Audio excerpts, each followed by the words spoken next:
ప్రశాంత్ వర్మ డైరెక్షన్లో తేజ సజ్జా హీరోగా వచ్చినటువంటి హనుమాన్ ఎట్టకేలకి ప్రీమియర్స్ అయితే పడ్డాయి ఈరోజు సాయంత్రం 6 గంటల నుంచి. ఇకపోతే థియేటర్ రెస్పాన్స్ గురించి మాట్లాడుకుంటే ఆడియన్స్ అందరూ కూడా ఏదో సంథింగ్ దీంట్లో మ్యాజిక్ ఉంటుంది అనే ఒక కోరికతోనైతే వచ్చారు. అండ్ సినిమా మొత్తం కూడా ప్రతి పావు గంటకో 10 నిమిషాలకో జై శ్రీరామ్ జై హనుమాన్ నామం జపిస్తానే ఉన్నారు. ఇక కథలో ఎలా ఉంది అసలు దీని ప్లస్లు మైనస్లు అన్నీ మాట్లాడుకుంటే ఫస్ట్ స్టోరీ గురించి మాట్లాడుకుందాం. ఆవరాగా తిరిగే ఒక చిల్లర దొంగ అనమాట. నార్మల్గా అక్కడక్కడ ఊర్లో ఏది దొరికితే అది దొంగతనం చేస్తా ఉండే క్యారెక్టర్ హీరోది. ఊరు వాళ్ళకు కూడా తెలుసు ఈయన దొంగ అని చెప్పేసి వాళ్ళ అక్క కంప్లైంట్ ఇస్తూ ఉంటారు, మా ఇంట్లో అది పోయింది, మా ఇంట్లో మీ అబ్బాయి వచ్చాడు, ఇది పోయింది అని.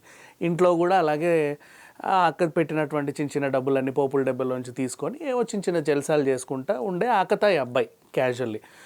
ఇక తనకి వేరే మోటివ్ అంటే మెయిన్ ఒక ఎయిమ్ అంటూ ఏమీ లేదు, ఏదో అవ్వాలి ఏదో చెయ్యాలి అనే కోరికలు కూడా లేవు.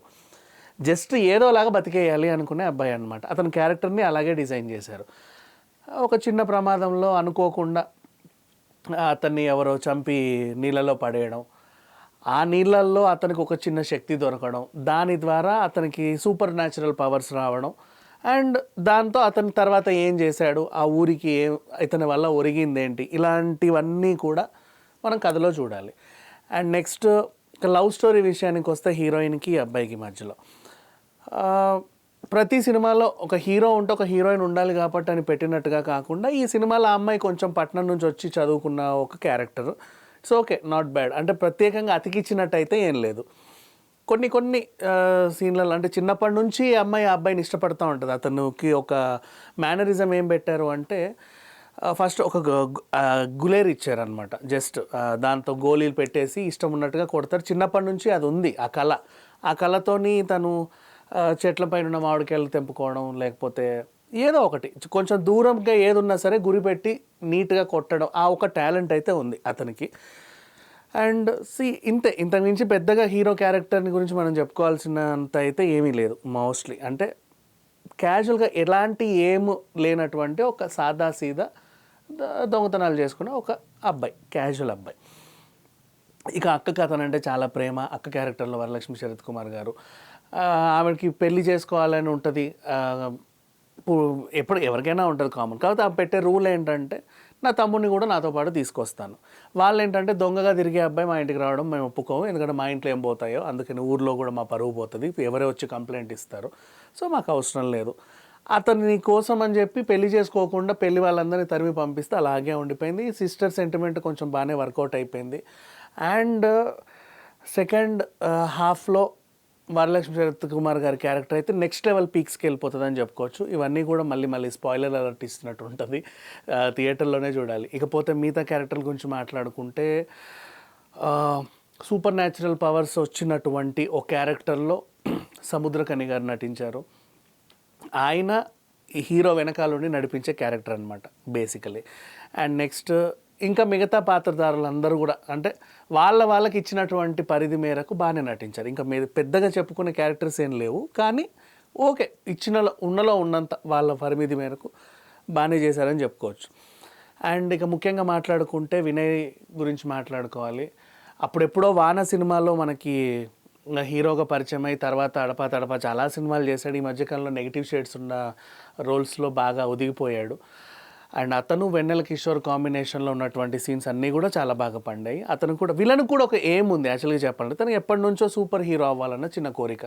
అతని కావాల్సిన పవర్స్ హీరో దగ్గర ఉండడం, ప్రతిసారి ఏ సినిమా అయినా సరే ఒకటి ఉంటుంది, మంచికి చెడుకి మధ్యలో యుద్ధం జరుగుతూ ఉంటుంది, అలా చివరికి మంచి గెలుస్తుంది చెడు ఓడిపోతుంది అనే ఫార్ములా మనం ప్రతి సినిమాలో చూస్తాము. సేమ్ అదే ఫార్ములాని కూడా ఇందులో అప్లై చేశారని చెప్పుకోవచ్చు.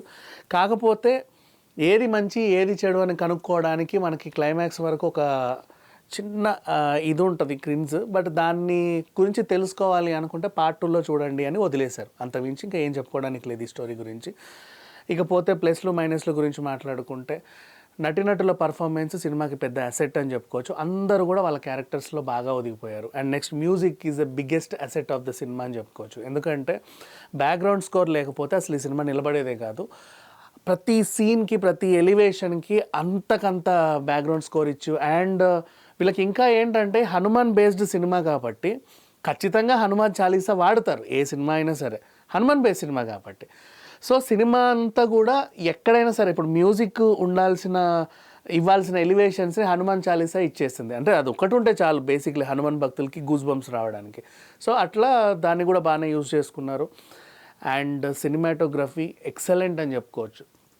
అండ్ ఫైట్స్, స్టంట్ మాస్టర్ ఎవరో నేను నిజంగా మర్చిపోయా తన పేరు, బట్ ప్రతి ఫైట్ సీన్ కూడా సంథింగ్ న్యూ, ఏదో కొత్తగా, అంటే అదే భలే ఉందే ఇలా కూడా చేయొచ్చు. అంటే ఇంతకుముందు మనము పెద్ద పెద్ద స్టార్ హీరోస్లో రకరకాల వింత వింత ఫైట్లన్నీ చూస్తూ ఉంటాం, ఏమాత్రం తీసిపోకుండా ఇందులో కూడా ఉన్నాయి.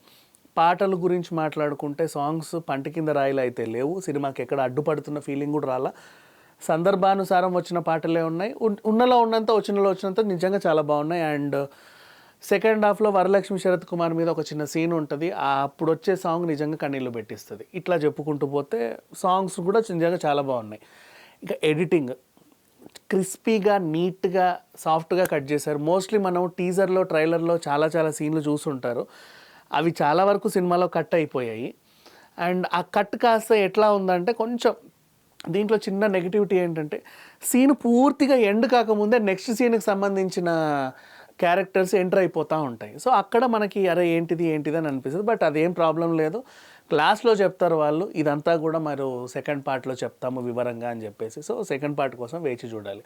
ఇక నిర్మాణ విలువల గురించి మాట్లాడుకుంటే హీరోకి మార్కెట్ ఉందా, నటీనటులకి బయట ఏమన్నా ఇది ఉందా, ఈ కథలో బలం ఉందా, అసలు ఏముంది ఇంత పెట్టాలి నేను అనుకోని ఏ ప్రొడ్యూసర్ కూడా ఆలోచించినంతగా వీళ్ళు చాలా అద్భుతంగా పెట్టారని చెప్పుకోవచ్చు. అంటే బేసిక్లీ ఈ మధ్యకాలంలో సినిమాలు ఏంటంటే ఒక చిన్న హీరో, చిన్న హీరోయిన్, కొత్త హీరో ఏదో కథ అంట అని చెప్తే అప్పటికి 3-4 సినిమాలు తీసినటువంటి డైరెక్టర్తో చేస్తే 10 కోట్లు పెట్టడానికి కూడా ఆలోచించే ఇట్లాంటి రోజుల్లో కనీసం 25 కోట్లన్నా పెట్టారా అనిపిస్తుంది. అండ్ అంత అద్భుతంగా చెప్పారు. గ్రాఫిక్స్ గురించి అయితే చించి పడేసింది సినిమా గురించి, ఎంత మాట్లాడుకుంటే అంత తక్కువ. అండ్ నెక్స్ట్ ఎలివేషన్స్, ఇక ప్రీ క్లైమాక్స్ గురించి మాట్లాడుకుంటే కంపల్సరీ థియేటర్లోనే చూడాలి. అప్పటి వరకు సినిమాలో కొన్ని డౌట్స్ మనల్ని వెంటాడుతూ ఉంటాయి, అవన్నిటిని కూడా మరిపించేసి ఇంకా చెప్పాలంటే అసలు కొత్త లోకంలోకి తీసుకెళ్ళిపోయిందని చెప్పుకోవచ్చు. అట్లా సినిమాని ఎండ్ చేసి ఈవెన్ పార్ట్ 2 మీద క్రియేట్ అవ్వాల్సినటువంటి ఇంటెన్షన్ని కూడా క్రియేట్ చేసి పడేశారు. సో ఇది సంగతి. ఓవరాల్గా ఈ సినిమా గురించి చెప్పాలి అంటే మాత్రం అద్భుతంగా ఉందని చెప్పుకోవచ్చు, నిజంగా చెప్పుకోవచ్చు. ఎందుకంటే ప్రతి సినిమాలోది కావాల్సింది ఏంటి, ప్రజెంటేషన్ ఎలా చేశారు వీళ్ళు అనేది. లాజిక్స్ పక్కన పెట్టేద్దాం, లాజిక్స్ గురించి ఆలోచించుకుంటూ వెతుక్కుంటూ పోతే బోల్డ్ ఉంటాయి. లాజిక్స్ అన్ని పక్కన పెట్టేస్తే ఫుల్ ప్లెడ్జ్డ్గా ఫుల్ మీల్ సినిమా అని చెప్పుకోవచ్చు. లాజిక్స్ ఏంటి అని మాట్లాడుకుంటే ఇక మైనస్లు, ఇన్ని ప్లస్లు చెప్పుకున్నాడు, 1-2 మైనస్లు చెప్పుకోవాలి. కాబట్టి మైనస్ అంటే నాకు అనిపించినవి క్యాజువల్ ఏంటంటే అసలు హీరో క్యారెక్టర్ కిందాక మనం మాట్లాడుకున్నట్టు ఒక ఎయిమ్ అనేది లేదు బేసికలీ అసలు. అండ్ ఒక ఏం లేని సాదా సీదా జులాయిగా తిరిగే ఒక దొంగకి ఒక పెద్ద బాధ్యతని భగవంతుడు అప్పగిస్తాడు. అతన్నే ఎందుకు సెలెక్ట్ చేసుకోవాలి అనే దానికి ఒక చిన్న క్వశ్చన్ మార్క్ మైండ్లో ఉండిపోతుంది. బట్ దానికి కూడా ఆన్సర్ వీళ్ళు చెప్పారు ఏంటంటే పార్ట్ 2లో చూడండి అని, అంతకుమించి ఇంకేమీ లేదు.